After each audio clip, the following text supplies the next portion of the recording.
ഭഗവതേ വാസുദേവായ. ഹരിമുരളീരവത്തിലേക്ക് എല്ലാവർക്കും സ്വാഗതം. നാരായണായ നമ നാരായണായ നമ നാരായണായ നമ നാരായണ നാരായണായ നമ നാരായണായ നമ നാരായണായ നമ നാരായണ. ഇന്ന് നമുക്ക് 7ഉം 8ഉം ശ്ലോകങ്ങൾ നോക്കാം. ശ്രീമന്നാരായണീയം ദശകം 50 വത്സാസുരൻ്റെയും ബകാസുരൻ്റെയും വധം. ശ്ലോകം 7.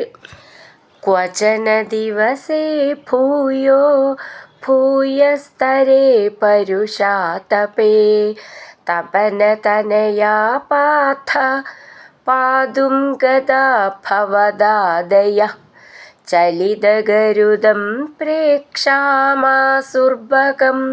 ഖലു വിസ്മൃതം ചിതിധരഗരുച്ഛേദേ കൈലാസശൈലമിവാപരം. ഈ ശ്ലോകം എങ്ങനെ ചൊല്ലാന്നും അത് പിരിച്ചിട്ട് അതിൻ്റെ അർത്ഥവും നോക്കാം. ക്വചന ദിവസേ ഭൂയോ ഭൂയസ്തരേ പരുഷാതപേ തപന തനയാപാഥ പാതും ഗതാ ഭവദ് ആദയ ചലിത ഗരുതം പ്രേക്ഷാമാസുർഭകം ഖലു വിസ്മൃതം ക്ഷിതിധര ഗരുച്ഛേദേ കൈലാസ ശൈലം ഇവാപരം. നമുക്കിതിലെ വാക്കുകളുടെ അർത്ഥം നോക്കാം.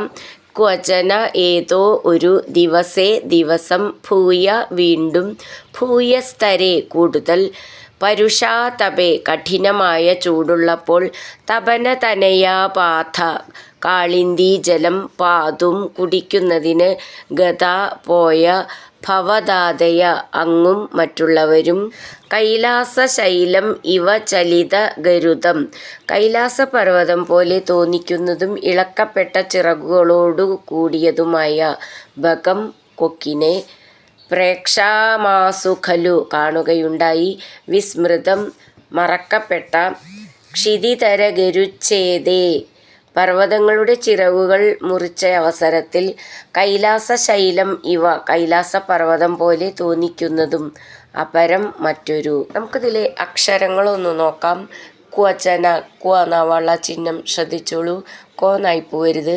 ദിവസേ ഭൂയോ ഭൂയസ്തരേ ഭൂ എന്നുള്ള അക്ഷരം നന്നായിട്ട് ഊന്നി പറയണം. പരുഷാതപേ തപന തനയാ പാഥ അവിടെ വിസർഗം. ഥ എന്നുള്ള അക്ഷരം നന്നായിട്ട് ഊന്നി പറയണം. പാതും ഗതാ ഭവത് ആദയ അവിടെ വിസർഗം, അപ്പോൾ വിസർഗം പറയണം. ഭ എന്നുള്ള അക്ഷരം നന്നായിട്ട് ഊന്നി പറയണം. ചലിത ഗരുതം പ്രേക്ഷാമാസുർഭകം പ്രേക്ഷ എന്നുള്ളതിൻ്റെ ക്ഷ എന്ന് നന്നായിട്ട് ഊന്നി പറയണം. ഭഗം എന്നുള്ളതിൻ്റെ ബ മെല്ലെ നൂന്നണം. ഖലു ഖ എന്നുള്ള അക്ഷരം നന്നായിട്ട് ഊന്നി പറയണം. വിസ്മൃതം ക്ഷിതിധര ഗരുച്ഛേദേ ക്ഷി എന്നുള്ള അക്ഷരം നന്നായിട്ട് ഊന്നി പറയണം. ഥ എന്നുള്ള അക്ഷരം ഊന്നി പറയാനുള്ളതാണ്. ഛേദേ എന്നുള്ളതിൻ്റെ ഛ എന്നുള്ളത് അച്ഛൻ എന്നൊക്കെ ഉള്ളതിലത്തെ ഛ എന്നാണ് ഊന്നി പറയാനുള്ളതാണ്. കൈലാസശൈലം ഇവ അപരം ചേർത്തിട്ട് കൈലാസശൈലമിവാപരം അങ്ങനെ നിർത്താം. ക്വചന ദിവസേ ഭൂയോ ഭൂയസ്തരേ പരുഷാതപേ തപനതനയാ പാഥ പാതും ഗതാ ഭവദാദയ ചലിതഗരുദം പ്രേക്ഷാമാസുർഭകം ഖലു വിസ്മൃതം ക്ഷിതിധരഗരുച്ഛേദേ കൈലാസശൈലമിവാപരം. അടുത്തത് 8ാമത്തെ ശ്ലോകം. പിബതി സലിലം ഗോപവ്രാതേ ഭവന്തമഭിദ്രുത സകില നിഖിലന്നഗ്നിപ്രഖ്യം പുനർദ്രുതമുദ്വമൻ ദലയിതുമഗാത് ത്രോട്യാ കോട്യാ തദാശു ഭവാൻ വിഭോ ഖലജനഭിദാ ചുഞ്ചു ചഞ്ചു പ്രഗൃഹ്യദാരതം. നമുക്ക് ഈ ശ്ലോകം എങ്ങനെ ചൊല്ലുകയെന്നും അതിലെ വാക്കുകൾ പിരിച്ചിട്ട് അതിൻ്റെ അർത്ഥവും നോക്കാം. പിബതി സലിലം ഗോപവ്രാതേ ഭവന്തം അഭിദ്രുത സ കില നിഖിലൻ അഗ്നിപ്രഖ്യം പുനർദ്രുതം ഉദുവമൻ ദലയിതും അഗാത് ത്രോട്യാ കോട്യാ തദാശു ഭവാൻ വിഭോ ഖലജന ഭിതാ ചുഞ്ചുശ്ചഞ്ചു പ്രഗൃഹ്യ ദദാര തം. നമുക്ക് ഈ ശ്ലോകത്തിലെ വാക്കുകളുടെ അർത്ഥം നോക്കാം.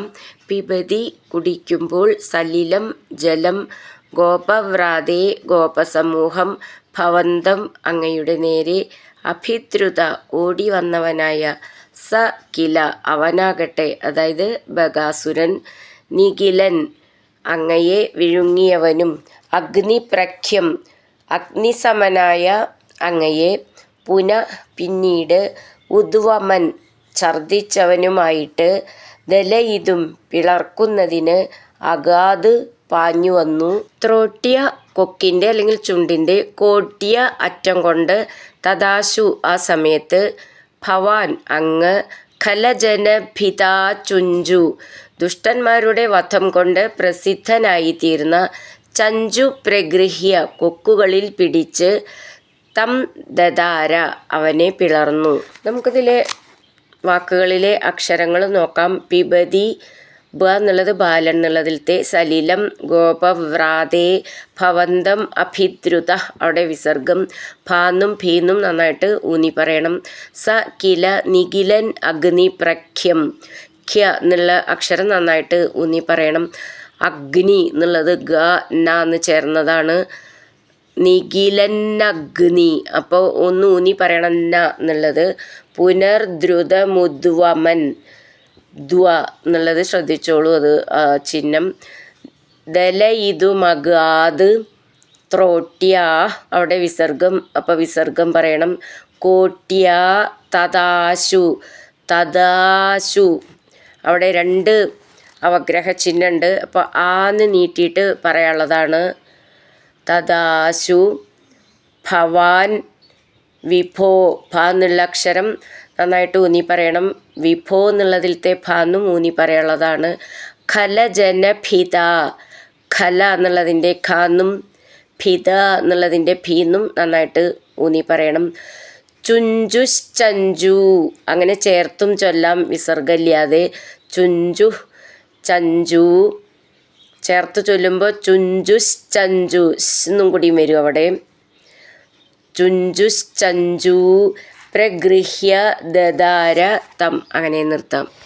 പിബതി സലിലം ഗോപവ്രാതേ ഭവന്തമഭിദ്രുത സ കില നിഖിലന്നഗ്നിപ്രഖ്യം പുനർദ്രുതമുദ്വമൻ ദലയിതുമഗാത് ത്രോട്യാ കോട്യാ തദാശു ഭവാൻ വിഭോ ഖലജനഭിതാ ചുഞ്ചുശ്ചഞ്ചു പ്രഗൃഹ്യ ദദാര തം.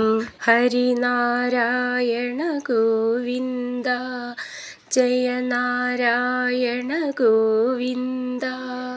ഹരിനാരായണ ജയ നാരായണ ഗോവിന്ദ ഗോവിന്ദ ഗോവിന്ദ.